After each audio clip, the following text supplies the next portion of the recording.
Bismillahirrahmanirrahim. Alhamdulillah wassalatu wassalamu ala Rasulillah wa ala alihi wa ashabihi wa man walah wa la haula wa la quwwata illa billah. Asyhadu an la ilaha illallah wahdahu la syarika lahu wa asyhadu anna Muhammadan abduhu wa rasuluhu la nabiyya ba'dah. Allahumma 'allimna ma yanfa'una wanfa'na bima 'allamtana wa zidna ilman ya rabbal alamin. Allahumma ya mu'allima Adam wa Ibrahim 'allimna wa ya mufahhima Sulaiman fahimna. Alhamdulillah, segala puji bagi Allah Subhanahu wa taala yang memberikan kepada kita berbagai macam kenikmatan, baik itu kenikmatan yang bersifat material ataupun yang bersifat immaterial. Yang bersifat material diantaranya adalah fisik kita, tubuh kita. Allah Subhanahu wa taala berikan kesehatan dan fungsi yang normal pada tubuh kita. Mata kita bisa melihat, kuping kita bisa mendengar, kemudian mulut kita bisa berbicara. Yang seharusnya kita gunakan semua kenikmatan ini untuk taat kepada Allah Subhanahu wa taala. Mata kita membaca ayat-ayat Al-Qur'an, membaca hadis-hadis Rasulullah sallallahu alaihi wasallam, menelaah kitab-kitab para ulama. Telinga kita mendengarkan lantunan ayat Al-Qur'an, mendengarkan kajian-kajian hadis Nabi sallallahu alaihi wasallam, dan juga mendengarkan petuah para ulama. Dan mulut kita gunakan untuk menyampaikan kebenaran, menyampaikan agama Allah Subhanahu wa taala, menasihati sesama, memerintahkan kebaikan dan melarang teman kita dari perbuatan yang mungkar, perbuatan yang jahat, perbuatan yang maksiat. Di samping itu juga ada kenikmatan yang luar biasa yang sifatnya non materi, seperti kenikmatan kita diberikan taufik oleh Allah Subhanahu wa taala untuk menjalankan agama Islam dan beriman kepada Allah Subhanahu wa taala di atas tuntunan syariat Islam yang baik dan benar, mengikuti ajaran Nabi kita Muhammad sallallahu alaihi wasallam. Dan salah satu keistimewaan agama Islam dibanding dengan agama-agama yang lain yang ada di muka bumi ini adalah keautentikan agama Islam ini tetap terjaga. Walaupun sudah berlangsung selama 1441 tahun semenjak hijrahnya Nabi sallallahu alaihi wasallam dari kota Makkah setelah berdakwah 13 tahun pindah ke kota Madinah, agama Islam masih bisa kita telusuri riwayat-riwayatnya.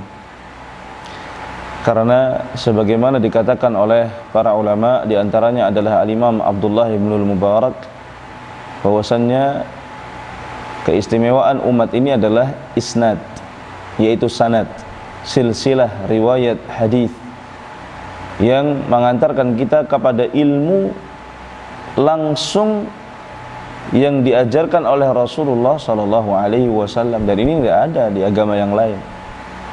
Di agama Nasrani kita akan temukan Injil dengan berbagai macam versi. Versi ini beda, versi itu beda, versi pendeta ini, versi gereja ini, gereja itu, semuanya beda. Dan itu adalah bukti bahwasanya ada permainan, ya, yang mana permainan tersebut merubah-rubah Injil. Kemudian apalagi di Taurat, ya, lebih parah lagi, ya, lebih parah lagi. Sedangkan Al-Quran Allah Subhanahu wa taala jaga. Satu huruf pun yang dirubah dari Al-Quran langsung akan diketahui. Banyak sekali orang-orang yang menghafalkan Al-Quran, dan Al-Quran telah dimudahkan oleh Allah Subhanahu wa taala untuk dihafal. Allah Subhanahu wa taala berfirman, "Wa laqad yassarnal Qur'ana lidzikri fahal min mudzakir." Dan sungguh telah kami mudahkan Al-Quran lidzikr, untuk berzikir, untuk dihafalkan. Fahal min mudzakir, apakah ada yang mau menghafalkannya?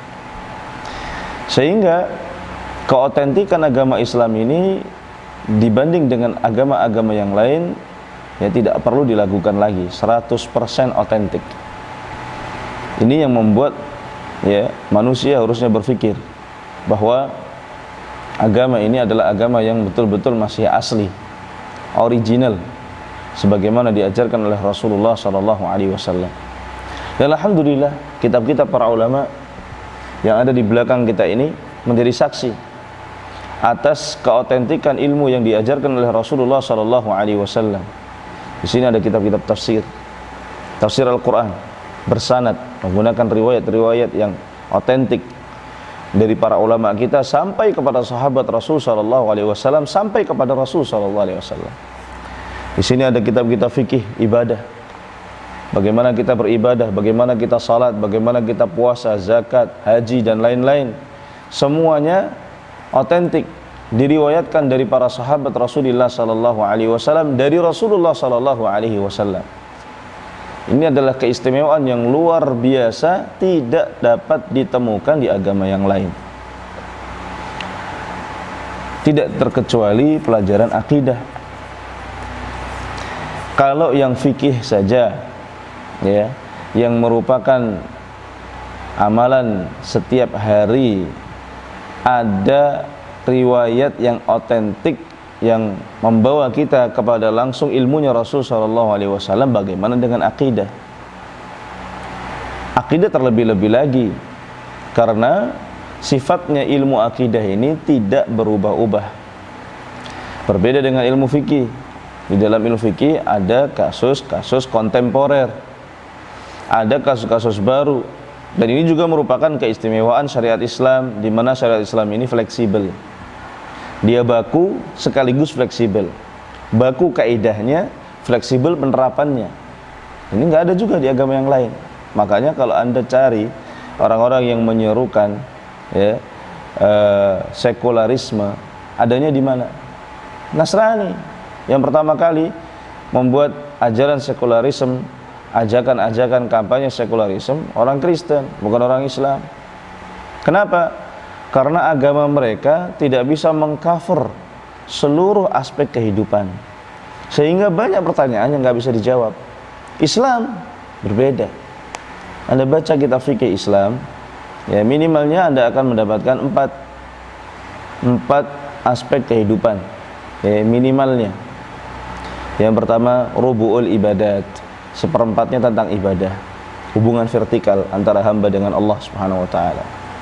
Yang kedua, rubu'ul muamalat al-maliyah, seperempat yang kedua adalah tentang muamalat maliyah, hubungan horizontal antar manusia, ya, dalam perkara harta, jual beli, sewa menyewa, hadiah, wakaf, sedekah dan seterusnya. Yang ketiga, ya, seperempat yang ketiga adalah rubu' fikih usrah atau muamalat usariyah, hubungan antar keluarga, ya, bagaimana melamar orang, bagaimana menikah, mahar, cerai, kemudian siapa yang mengasuh anak kalau cerai, dan seterusnya dibahas lengkap. Dan yang terakhir tentang pidana dan perdata, ada semuanya dalam Islam. Orang-orang yang menyerukan sekularisme, mereka mengatakan bahwasanya agama milik Allah, sedangkan urusan politik dan negara miliknya kaisar. Ya, Kaisar Romawi waktu itu. Seruan pertamanya seperti itu, slogannya. Oh, di Islam enggak. Di Islam aturan negara pun lengkap, ya. Bahkan para ulama menulis buku-buku tentang politik ada 3 macam. Politik luar negeri, politik dalam negeri, dan perundang-undangan legislatif itu ada. Bahkan Rasulullah SAW, ya, kalau Anda baca kitab Sahih Ibnu Hibban, adalah orang pertama dan satu-satunya di dunia yang melaksanakan 3 kekuasaan utama di dalam negara. Beliau di yudikatif, ya, beliau sebagai hakim. Di legislatif, ya, syariat beliau terima langsung dari langit, wahyu, Al-Quran dan Sunnah. Dan beliau juga punya ijtihad. Dan yang ketiga, eksekutif, beliau yang memimpin jalannya negara. Itu ada semua. Yang mana hal ini tidak didapatkan di ajaran agama yang lain. Oleh karenanya, fikih Islam itu baku, ya, kaidah-kaidahnya, namun penerapannya sangat-sangat fleksibel, mengikuti, ya, atau bukan mengikuti, bisa memperbaiki, ya, perjalanan masa dimanapun berada. Jadi manusia dengan seluruh macam kegiatannya, ya, kalau kita cari hukumnya pasti ada di dalam hukum Islam. Mau muncul akad perdagangan baru, ada hukumnya dalam Islam. Muncul akad pernikahan model baru, ada hukumnya dalam Islam. Muncul kasus-kasus baru, ada hukumnya dalam Islam. Nah, ini keistimewaan agama Islam yang wajib kita semuanya mengetahui. Nah, adapun dalam perkara akidah, kalau dalam perkara akidah ini tidak fleksibel, sifatnya baku. Kenapa? Karena tidak ada kasus baru dalam masalah akidah, nggak ada ceritanya, ya, kasus baru dalam masalah akidah. Kalau ada pun yang sifatnya kontemporer, bukan perkara-perkara yang wajib diimani, akan tetapi penyimpangannya yang kontemporer. Jadi muncul penyimpangan baru. Nah, itu yang ada. Adapun kaidah-kaidahnya baku, ya, masalah-masalah yang wajib diimani baku.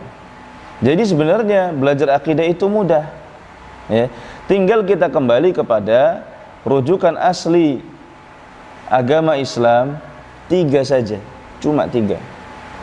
Yang pertama Al-Quran, yang kedua sunnah Nabi SAW, dan yang ketiga ijma' para sahabat, ya, ijma' para sahabat, kesepakatan para sahabat. Seandainya pun para sahabat tidak sepakat, nanti akan ada perselisihan juga dalam perkara-perkara akidah, namun perselisihan itu bukan di perkara pokoknya. Contoh, para sahabat yakin, sepakat bahwasanya Allah SWT bisa dilihat nanti pada hari kiamat, sepakat, nggak ada yang berbeda. Mereka hanya berbeda pendapat, apakah Nabi SAW melihat Allah SWT ketika Mi'raj, naik ke langit yang ke-7 di Sidratul Muntaha, apakah Allah dilihat oleh Nabi kita Muhammad SAW? Di situ mereka berselisih. Tapi perkara Allah bisa dilihat atau enggak, mereka sepakat Allah bisa dilihat. Karena hadisnya jelas, Rasulullah SAW mengatakan, innakum tarawna rabbakum kama tarawnal qamar la tudammuna fi ru'yatihi. Sesungguhnya kalian akan melihat Tuhan kalian sebagaimana kalian melihat bulan, ya, kalian tidak berdesak-desakan untuk melihatnya. Jadi semua orang bisa melihatnya dari mana saja. Nah, itu sudah hadis yang mutawatir. Mutawatir artinya sudah tidak diragukan lagi keotentikannya. Adapun dalam masalah-masalah yang sifatnya cabang daripada ilmu ini, mungkin ada perselisihan. Misalkan, apakah Allah SWT bisa dilihat oleh makhluk sebelum hari kiamat, ya, ataukah tidak bisa, ya. Nah, itu masalah-masalah kecil, ya, seharusnya tidak mengganggu urusan akidah. Nah, di sini kita akan belajar dari awal, apa sih Islam itu, apa sih iman itu, tingkatan-tingkatan agama Islam itu ada berapa. Kita ini sebagai muslim, ya, harusnya tidak rela kalau kita selama hidup dari bayi sampai tua levelnya masih di bawah terus. Urusan dunia Masya Allah levelnya pengen naik, urusan akhirat nggak pengen naik. Ini salah pola pikirnya. Dunia itu akan berakhir, akhirat akan dimulai nanti. Antum lihat di surat Al-Fajr, ya, Allah SWT mengatakan apa? Ma qaddamtu li hayati, ya. Jadi dunia ini adalah apa yang sudah saya perbuat li hayati, untuk kehidupan saya. Kehidupan di mana? Di akhirat, bukan kehidupan di dunia, ya. Di situ Allah SWT menyebutkan bahwasanya manusia menyiapkan bekal untuk menghadapi kehidupan berikutnya. Maka seharusnya mindsetnya orang muslim di dunia ini bukan menaikkan level hidup dunianya, tapi yang dinaikkan adalah level nanti imannya itu. Karena ini akan mempengaruhi kenyamanan, kenikmatan hidup dia nanti di akhirat. Nah, levelnya apa saja, ada berapa tingkatan, kan gitu harusnya. Ada level muslim baru masuk Islam, level awam, ya. Kemudian naik level sudah ngerti rukun iman. Kemudian rukun iman dia bedah satu-satu. Iman kepada Allah itu bagaimana, rinciannya apa, iman kepada malaikat rinciannya apa, malaikat ada berapa. Enggak penting malaikat ada berapa, yang penting adalah malaikat itu punya tugas. Nah, kalau punya tugas, tugasnya apa dan apa yang harus kita lakukan merespon, ya, iman kepada tugasnya malaikat. Misalkan ada malaikat yang tugasnya mencatat amalan manusia yang kita kenal dengan sebutan malaikat Raqib dan Atid. Maka ketika kita mengimani ada loh malaikat yang mencatat amalan manusia, apa yang kita lakukan? Nah, kita kasih respon di situ. Ya, ada konsekuensinya. Apa konsekuensinya? Ya berarti jangan sampai kamu dicatat buruk oleh malaikat. Kan begitu. Nah, itu yang penting dari belajar akidah. Kita nggak mau debat-debat di sini masalah filsafat, nggak ada faidahnya, nggak ada pahalanya, ya percuma. Orang nanya, apakah Allah SWT bisa menciptakan sesuatu yang lebih besar daripada dirinya? Nggak ada faedahnya pertanyaan ini. Dan Allah SWT tidak akan, ya, memberikan kita pahala atas pengetahuan kita kepada jawaban dari pertanyaan ini. Kalau istilahnya para ulama itu, ilmun, ya, al-jahlu bihi la yadur wal ilmu bihi la yanfa. Ini adalah ilmu yang nggak tahu itu nggak masalah dan tahunya juga nggak manfaat. Nah, maka kita belajar akidah ini kita arahkan dulu pertama. Harus, ini bagus ya kalau pelajaran dari Depak itu akidah akhlak. Jadi akidah itu harus memperbaiki akhlak. Kalau orang sudah belajar akidah akhlaknya nggak tambah baik, salah belajarnya. Jadi kita belajar akidah direalisasikan dalam, ya, praktek akhlak kita sehari-hari. Itu yang akan kita lakukan. Jadi level Islam kita naik, ya, bisa kita lihat dari mana akhlak kita semakin baik. Akhlak kepada Allah, akhlak kepada Rasul, akhlak kepada malaikat, akhlak kepada Al-Quran, akhlak kepada hadis Nabi SAW, akhlak kepada para sahabat, akhlak kepada sama muslim, ya. Bahkan orang kafir, bahkan binatang, pepohonan. Nanti insya Allah akan kita bahas semuanya. Nah, ini muqaddimah dulu. Nah, kitab yang akan kita kaji adalah kitab yang ditulis oleh seorang ulama fenomenal, ya, abad 14, jadi nggak jauh-jauh. Beliau adalah Syekh Hafid Hakami, ya. Beliau adalah Syekh Hafid bin Ahmad Hakami, rahimahullahu taala. Dan beliau ini banyak sekali menulis kitab-kitab akidah, termasuk ulama muda ya di zamannya yang sangat cemerlang. Di umur 16 tahun beliau sudah menulis karya-karya besar dengan bahasa yang luar biasa, sastra. Ya, bahasanya bagus, bisa ditulis menjadi puisi-puisi. Ya, salah satunya adalah kitab Ma'arijul Qabul. Itu kitab tentang akidah juga. Ya, bahas rukun iman 6. Ya. Ini juga begitu. Kitab ini A'lamus Sunnah Al-Mansurah Li'tiqadit Ta'ifatin Najiyatil Mansurah. Jadi rambu-rambu tentang sunnah yang tersebar. Tersebar di mana? Dalam Al-Quran dan Sunnah. Ya. Jadi ciri-ciri ahli sunnah yang tersebar dalam Al-Quran dan Sunnah, ya, dalam masalah akidah. Akidah kelompok yang akan selamat dan ditolong oleh Allah Subhanahu wa taala. Ciri-cirinya apa sih Ahlussunnah wal Jamaah itu? Nah, jadi di kitab ini kita akan belajar itu. Nah, apa keistimewaan kitab ini? Kitab ini disusun oleh beliau sebenarnya untuk murid-murid beliau, karena beliau ini adalah direktur, ya, sebuah universitas atau sekolah tinggi. Nah, beliau susun kitab ini untuk murid-muridnya dalam bentuk soal jawab, ya, Q&A. Jadi question and answer. Nah, di sini jadi kita akan menemukan model pembelajaran yang menarik. Soal jawab, ya. Ini cocok sekali untuk belajar akidah. Karena memang biasanya akidah itu banyak pertanyaan. Baik. Kita mulai membaca muqaddimah. Hafidh Al-Hakami mengatakan Bismillahirrahmanirrahim. Dan ini adalah adat yang baik memulai segala sesuatu dengan membaca basmalah. Sebagaimana Al-Quran dimulai dengan basmalah. Setiap surat dimulai dengan bacaan basmalah kecuali satu surat saja, yaitu surat Al-Bara'ah. Bara'atum minallahi wa rasulihi, atau yang disebut dengan surat At-Taubah. Kenapa? Alasannya macam-macam, para ulama sebutkan. Di antaranya ada yang menganggap surat At-Taubah itu masih lanjutan dari surat Al-A'raf. Ada yang mengatakan surat At-Taubah tidak disebutkan Ar-Rahman Ar-Rahim karena isinya tentang peperangan, ya, atau alasan-alasan yang lain. Tapi mayoritas surat-surat dalam Al-Quran dimulai dengan basmalah. Juga surat-surat para nabi.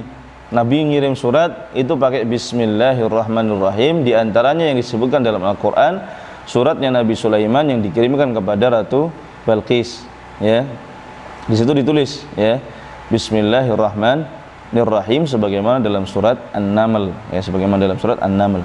Jadi memulai segala sesuatu yang baik tentunya, ya, dengan Bismillahirrahmanirrahim, ya, ini adalah sunnah, kebiasaan Allah SWT dalam Al-Quran, para nabi, juga Nabi kita Muhammad SAW pada surat-surat beliau dan tulisan-tulisan beliau. Nah, adapun memulai keburukan, ya, nggak boleh kita Bismillah. Mau nyolong misalkan Bismillah, ini salah, ya. Zaman sekarang orang nyanyi Bismillah, dangdut, Assalamualaikum warahmatullahi wabarakatuh, Bismillah, itu salah. Ini justru malah menistakan, ya, lafaz basmalah, bukan membuat pekerjaannya berkah, malah menistakan kalimat basmalah karena digunakan untuk hal-hal yang haram. Alhamdulillahilladzi khalaqas samawati wal arda wa ja'ala adh-dhulumati wan nur thumma alladhina kafaru bi rabbihim ya'dilun. Segala puji bagi Allah Subhanahu wa taala yang telah menciptakan langit-langit dan bumi. Dan Allah SWT menciptakan kegelapan dan juga cahaya. Kemudian orang-orang yang mengingkari Tuhan mereka menyeleweng. Di sini beliau memulai dengan menyebutkan Allah menciptakan langit dan bumi. Ini sebuah isyarat bahwasanya yang dibahas di sini adalah tauhid. Ya, yang dibahas adalah tauhid, menyebutkan sifat-sifat ketuhanan Allah Subhanahu wa taala. Huwallazi khalaqakum min tin tsumma qadha ajala. Dialah Allah Subhanahu wa taala yang menciptakan kalian dari tanah liat. Tsumma qadha ajala, kemudian Allah putuskan ajalnya. Wa ajalun musamman indah, dan ajal sudah ditetapkan oleh Allah di sisinya. Tsumma antum tamtarun, akan tapi kalian masih berselisih. Wa huwallahu fis samawati wa fil ardi ya'lamu sirrakum wa jahrakum wa ya'lamu ma taksibun. Wa huwallah, nah di sini kita harus pahami lafaz wa huwallah, kata para ulama, dan dialah Allah di langit dan di bumi, bukan berarti Allah itu ada di langit dan di bumi, enggak. Ya, maksudnya adalah wa huwa al-ma'bud fis samawati wa fil ardi. Maksudnya adalah wa huwallah, dan dia adalah Tuhan yang disembah di langit dan di bumi. Ya'lamu sirrakum, mengetahui rahasia kalian, wa jahrakum, dan apa yang tidak kalian rahasiakan, wa ya'lamu ma taksibun, dan Allah mengetahui apa yang akan kalian kerjakan. Wa asyhadu an la ilaha illallah wahdahu la syarikalah, dan aku bersaksi bahwasanya tiada Tuhan yang benar kecuali Allah semata, tidak ada sekutu baginya. Ahadun, Maha Esa. Samadun, ya, Maha Perkasa. Lam yalid wa lam yulad, tidak beranak dan tidak dilahirkan. Walam yakun lahu kufuwan ahad, dan tidak ada sekutu atau yang bisa menandinginya, ya, seorang pun. Bal ma fis samawati wal ardi kullun lahu qanitun, bahkan segala sesuatu yang ada di langit ataupun di bumi semuanya tunduk kepada Allah Subhanahu wa taala. Tunduk dalam artian, ya, semuanya di bawah kekuasaan Allah Subhanahu wa taala, meskipun ada yang membangkang. Ya, secara syariat dia tidak mau ikut, tapi secara kekuasaan Allah SWT menguasai mereka semuanya. Badi'us samawati wal ard, dialah yang menciptakan langit dan bumi. Wa idza qada amran fa innama yaqulu lahu kun fayakun, dan jika Allah SWT ingin memutuskan sesuatu, cukup Allah katakan baginya jadilah, maka dia akan jadi. Wa rabbuka yakhluqu ma yasha'u wa yakhtar, dan Tuhanmu lah yang menciptakan apa yang Ia kehendaki dan Tuhanmu yang milih. Ya, bukan kau yang milih. Nah, ini bagus di sini. Ada seorang ulama namanya Abdul Aziz Al-Kinani. Beliau berdebat ya dengan orang-orang Mu'tazilah. Ketika beliau berdebat, beliau diejek ya. Fisik beliau ini dilecehkan oleh orang-orang Mu'tazilah. Maka beliau mengatakan kepada mereka ya bahwasanya wa rabbuka yakhluqu ma yasha'u wa yakhtar, dan Tuhanmu lah yang menciptakan apa yang Ia kehendaki dan Allah yang pilihkan. Ya, ini fisik ini bukan saya yang milih. Ya, ini Allah SWT. Ketika kamu mencela apa yang Allah pilih, berarti kamu telah mencela Allah Subhanahu wa taala. Jadi enggak boleh kita mencela fisik.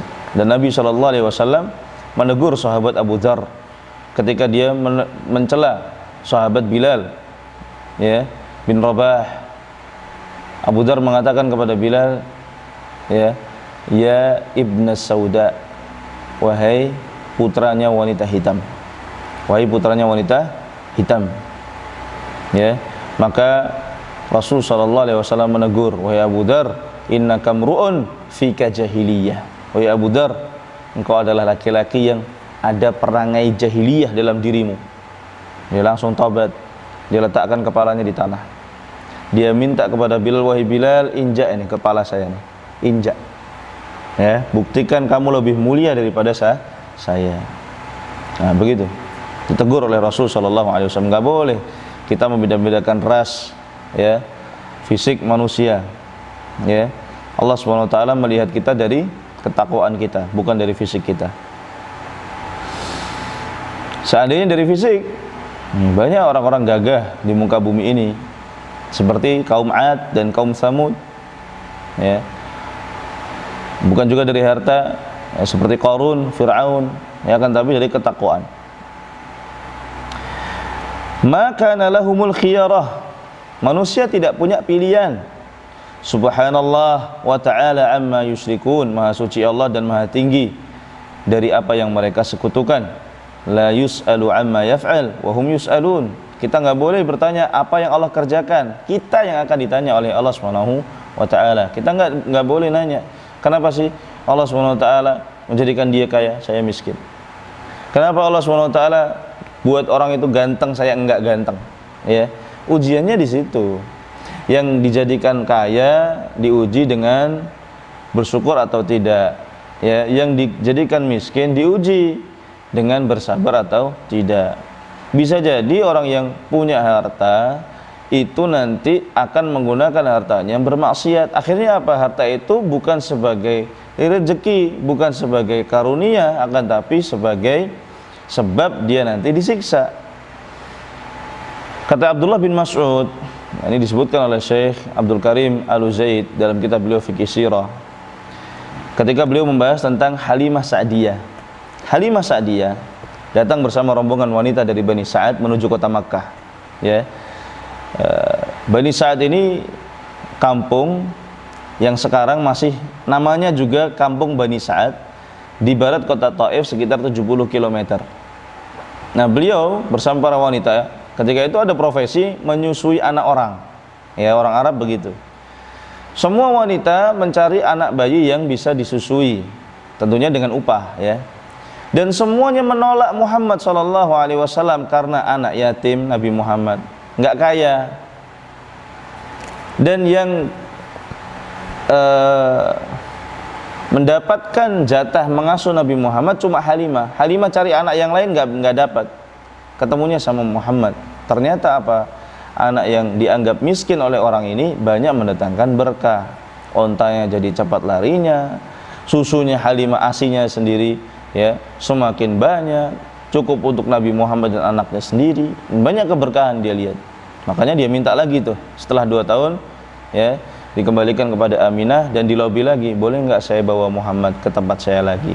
Padahal 2 tahun kan sudah selesai harusnya menyusui. Nah, jadi Abdullah bin Mas'ud mengatakan bahwa bisa jadi seseorang itu menginginkan sesuatu, baik itu berupa perdagangan atau menginginkan kepemimpinan, kemudian Allah kasih, ya, Setelah Allah kasih, Allah lihat bagaimana nih orang ini, ya, perjalanannya. Kalau Allah sayang kepada dia, Allah akan kirimkan malaikat, ya, palingkan dia dari perdagangannya, palingkan dia dari kepemimpinannya. Kenapa? Kalau seandainya dia terus berdagang dan dia terus memimpin, bisa jadi itu adalah sebab nanti saya akan masukkan dia ke dalam neraka.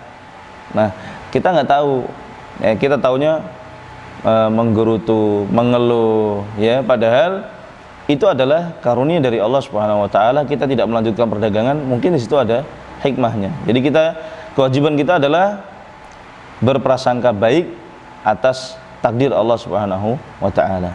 Jadi kita nggak bisa milih. Ya, Allah Subhanahu wa taala yang milih. Kita nggak bertanya kenapa Allah berbuat begini dan begitu. Kita yang akan ditanya oleh Allah Subhanahu wa taala, bagaimana kita menyikapi keputusan Allah Subhanahu wa taala. Wa asyhadu anna sayyidana wa nabiyyana Muhammadan abduhu wa rasuluh. Dan aku bersaksi bahwasanya, ya, sayyid kita dan nabi kita Muhammad adalah hamba Allah dan utusan Allah. Jadi hamba Allah, bukan anak Allah. Tidak seperti keyakinannya orang-orang Nasrani yang mengatakan Isa ibnu Allah. Isa adalah putranya Allah. Orang-orang Islam tidak. Orang Islam tetap yakin Nabi Muhammad adalah manusia biasa. Dan Nabi SAW sendiri mengatakan innama ana basyarun ansakama tansaun. Aku ini manusia biasa. Ya, ketika beliau salah dalam salat, ya, salat yang seharusnya 4 rakaat beliau qashar jadi 2 rakaat. Para sahabat bingung. Akhirnya ada sahabat namanya Dzul Yadain bertanya kepada Rasul sallallahu alaihi wasallam, wahai Rasulullah, ya, aku siratis salah, apakah salatnya diqashar? Ya, kan harusnya 4 rakaat kalau zuhur. Maka Rasulullah SAW mengatakan, la, ma qasuratis salah, ma qusiratis salah. Bukan, salatnya enggak diqashar. Ya, dan saya kayaknya enggak lupa. Maka Rasulullah SAW bertanya kepada sahabat yang lain, ahaqqan ma yaqulu Dzul Yadain, apakah benar yang dikatakan Dzul Yadain saya salat cuma 2 rakaat? Maka para sahabat menjawab, iya.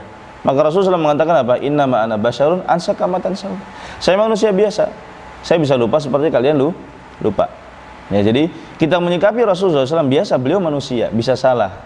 Akan tetapi kesalahan beliau dalam syariat, ya, langsung ditegur oleh Allah Subhanahu wa taala sebagaimana dalam surat Abasa.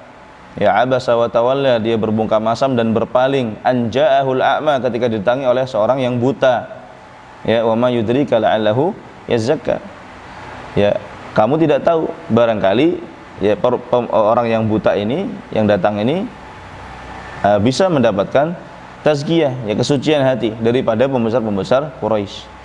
Jadi yang diutamakan harusnya yang mau didakwai Islam. Nah, begitu ditegur oleh Allah Subhanahu wa taala.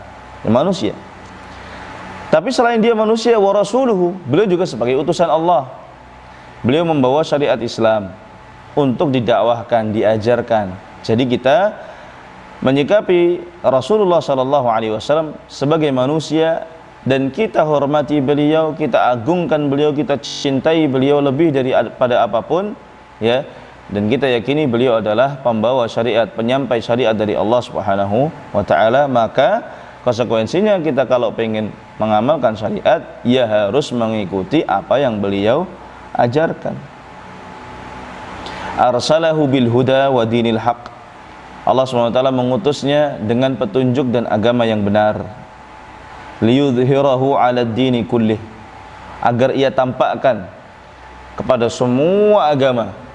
Ya, silahkan dicek, dites, dikomparasikan Islam dengan agama yang lain. Menang dari segala sisi. Insyaallah, ya. Yakin kita. Dari semua sisi kalau kita adu agama Islam dengan agama yang lain, menang agama Islam. Bahkan dengan ilmu sains pun Islam yang menang.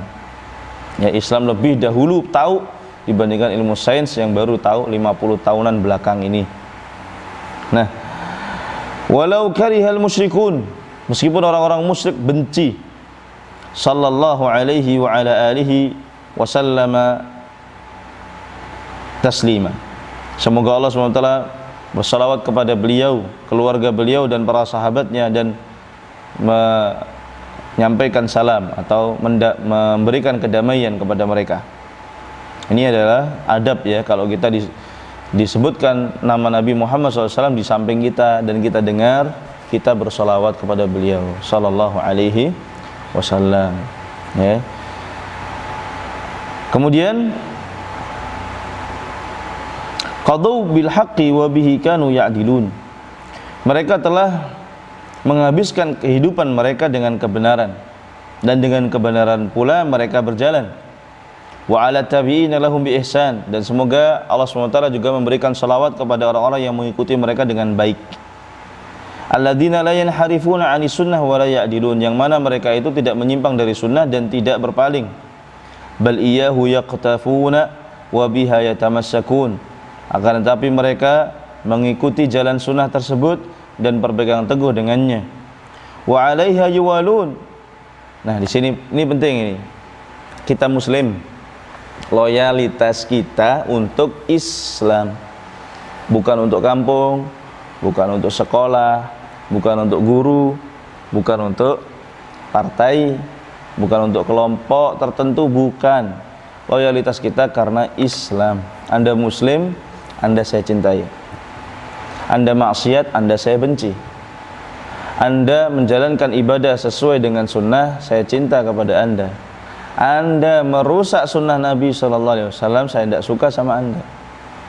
Nah, ya itu, begitu aja. Bukan karena Anda sekolah di Pare, kita sama-sama orang Pare, saya suka sama Anda. Tapi kalau Anda orang Malaysia, saya nggak suka sama Anda. Kenapa?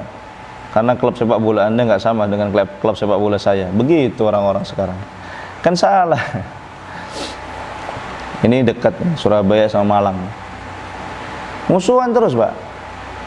Dia nggak lihat muslim apa kafir, nggak peduli. Pokoknya kamu bendera hijau, saya bendera biru, udah kita musuh. Begitu. Ya, bendera hijau Surabaya, bendera biru Malang, kan gitu. Yang buaya, yang satu singa. Ribut. Muslim sama-sama muslim. Iya, sholat. Baca Quran, ya kadang-kadang. Ya. Tapi kalau udah main bola, bunuh-bunuhan, Pak. Innalillahi wa inna ilaihi raji'un. Jadi ini loyalitas macam apa ini? Ya. Ada lagi sekolah STM kadang-kadang tawuran. Beda STM doang. Ya. Zaman dulu banyak, jangan sekarang alhamdulillah anak-anaknya lebih sopan-sopan. Ya. Zaman dulu di Pare sini kan contohnya STM apa itu? CB. Ada lagi SMK Kosgoro. Wah, itu suka tawuran tuh kalau ketemu di jalan, Masya Allah. Gara-gara beda sekolah aja. Nggak tahu kalau ditanya itu kenapa tawuran, nggak tahu, nggak jelas alasannya. Gitu. Kalau Islam enggak. Islam mengajarkan kita itu loyalitas kita diberikan kepada Islam. Jadi orang dibenci itu karena Allah, orang dicintai juga karena Allah. Orang dicintai karena mengikuti Rasulullah, orang dibenci karena memusuhi Rasulullah. Itu yang kita lakukan. Ya. Wa indaha yaqifun, dan mereka berhenti pada batasan-batasan Islam. Halal, lanjut. Haram, berhenti. Dinasehati, ya, dibawakan dalil, terima. Meskipun mungkin dalam hati jengkel. Ya, tapi ketika dia mendengar Muslim, mendengar ayat Al-Quran, salah dia, sudah terima, tahan. Ya, dia melakukan sesuatu yang salah, kemudian diingatkan, ya, dibawakan hadis Rasulullah SAW, ya udah berhenti, ya begitu. Nah, wa anha yadhubbun wa yunadilun, dan mereka membela sunnah, membela Islam. Wa ala jami'i man salaka sabilahum wa qafa atharahum ila yaumi yub'atsun, dan semoga salawat dan salam juga diberikan kepada semua orang yang menempuh jalan seperti jalan mereka dan mengikuti jejak mereka sampai hari kiamat kelak. Amma ba'du. Nah, ini adalah muqaddimah yang cukup padat isinya, ya, menjelaskan inti tentang Ahlussunnah itu seperti apa. Ya, Ahlussunnah itu seperti apa. Jadi Ahlussunnah itu mengimani Allah SWT sebagai Rabbul Alamin. Ahlussunnah mengimani bahwasanya Allah SWT adalah Maha Esa, ya, ibadah tidak boleh dipalingkan dari Allah Subhanahu wa taala. Nanti kita akan bahas ibadah itu apa saja. Kemudian mengimani bahwasanya Rasulullah SAW adalah hamba Allah dan utusan Allah Subhanahu wa taala. Kalau kita beribadah harus mengikuti syariat Rasulullah SAW. Kemudian tidak boleh berpaling dari syariat Rasul SAW. Kemudian kita bersyahadat, bersaksi. Yang namanya bersaksi itu, kalau Anda datang ke pengadilan jadi saksi, terus Anda nggak tahu apa-apa, ya ditolak. Ya, saksi itu harus apa? Harus tahu, baru boleh jadi saksi. Ya, Anda bersaksi atas kasus pembunuhan, karena nggak tahu kronologinya, loh, gimana bisa disaksi? Nah, ini kita bersaksi atas kalimat tauhid, bersaksi atas kalimat syahadat la ilaha illallah Muhammad Rasulullah, jadi ya harus tahu, ya, apa isinya syahadat la ilaha illallah, supaya kita betul-betul disebut saksi, bukan sekedar dengar-dengar. Nah, kemudian loyalitas, ya, kita dibangun di atas Islam ini.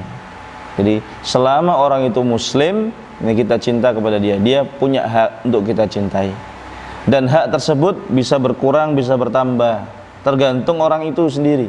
Karena manusia itu bisa berkumpul di dalam jiwanya kebaikan dan keburukan dalam satu waktu. Kadang baik, kadang buruk. Ya, nggak ada orang yang murni 100% baik. Ya, 100% buruk nggak ada. Ya, maka kita harus melihat, ya, untuk mencintai orang atau membenci orang dari situ. Nah,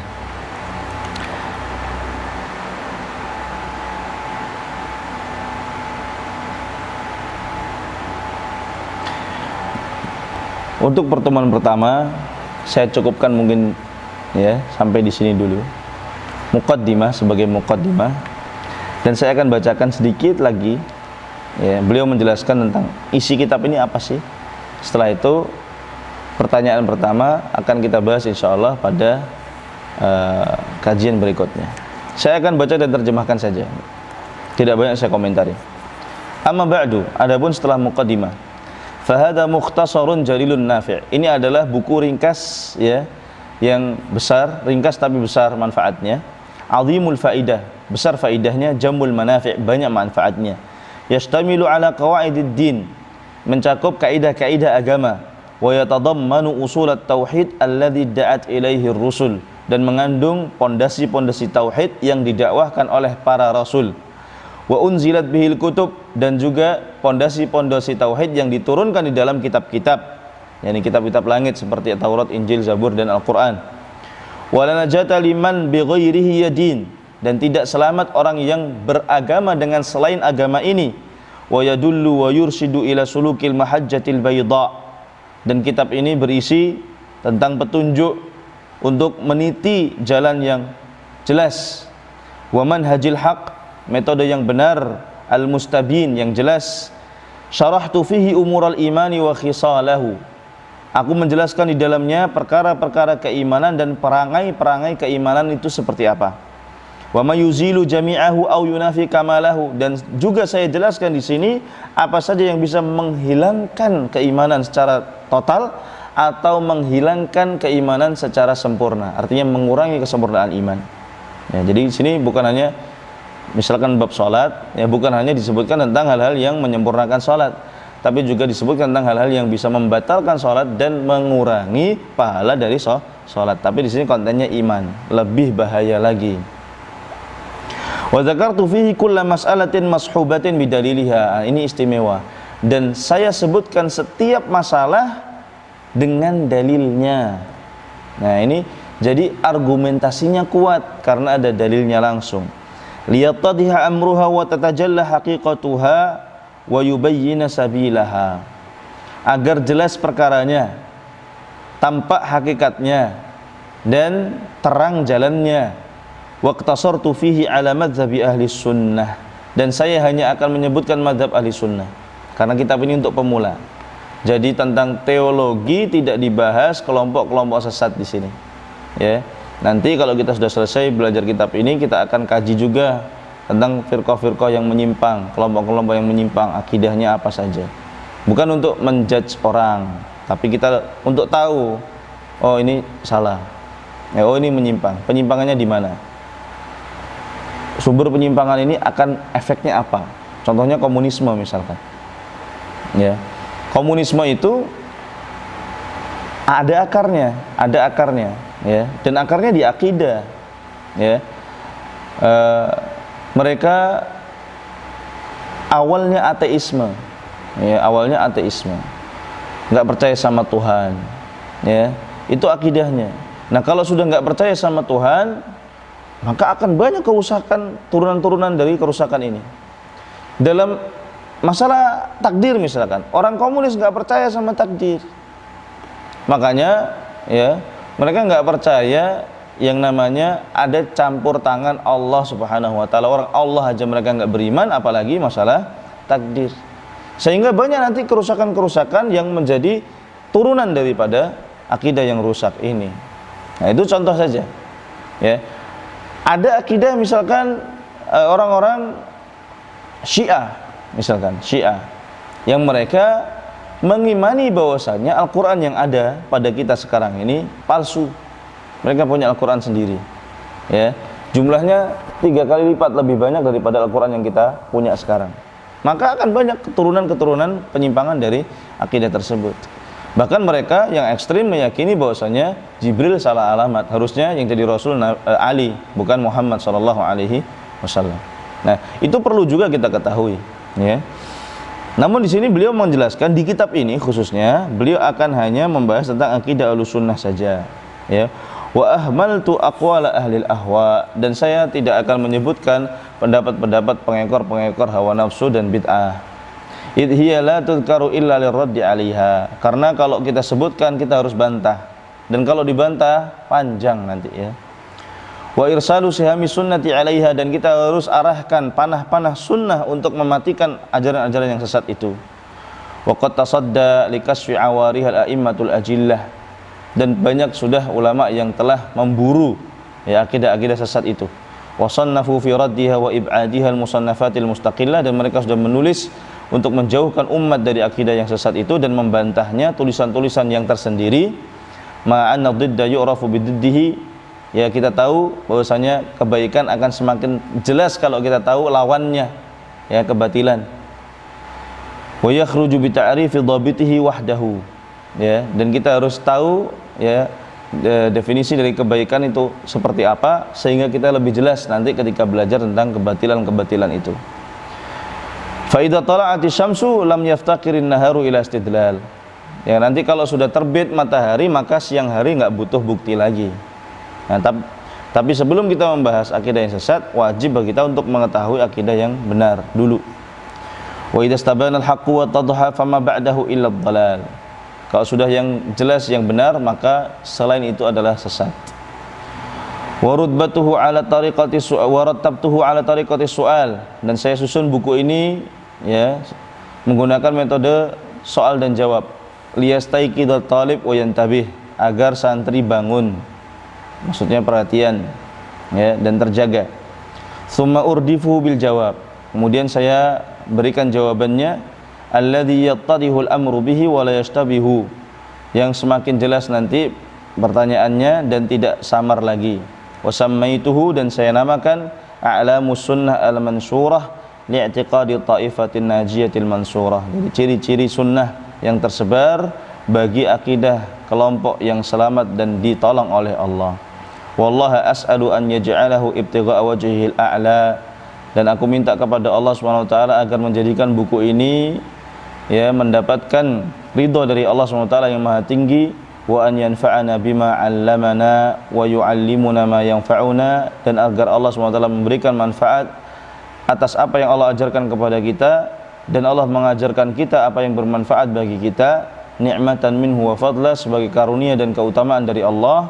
Innahu ala kulli syai'in qadir, sungguhnya Allah Subhanahu wa taala maha mampu atas segala sesuatu. Wa ibabi ibadihi latifun khabir, dan Allah SWT sayang kepada hamba-hambanya dan tahu atas urusan mereka. Wa ilaihil marja' wal masir, dan hanya kepada Allah lah kita akan kembali. Wa huwa maulana fa ni'mal maula wa ni'man nasir, dan Allah SWT adalah sebaik-baiknya penolong kita, maka Allah sebaik-baik penolong dan wakil kita, ya, penolong dan juga yang kita cintai. Wallahu ta'ala a'lam. Itu muqaddimah dari Syekh Hafidh Hakami rahimahullahu ta'ala dan kita akan masuk pembahasan pertanyaan pertama, kedua dan seterusnya pada kajian yang akan datang insyaallah taala. Wa sallallahu wasallam ala nabiyyina Muhammad wa akhiru da'wana alhamdulillahi rabbil alamin. Wassalamualaikum warahmatullahi wabarakatuh.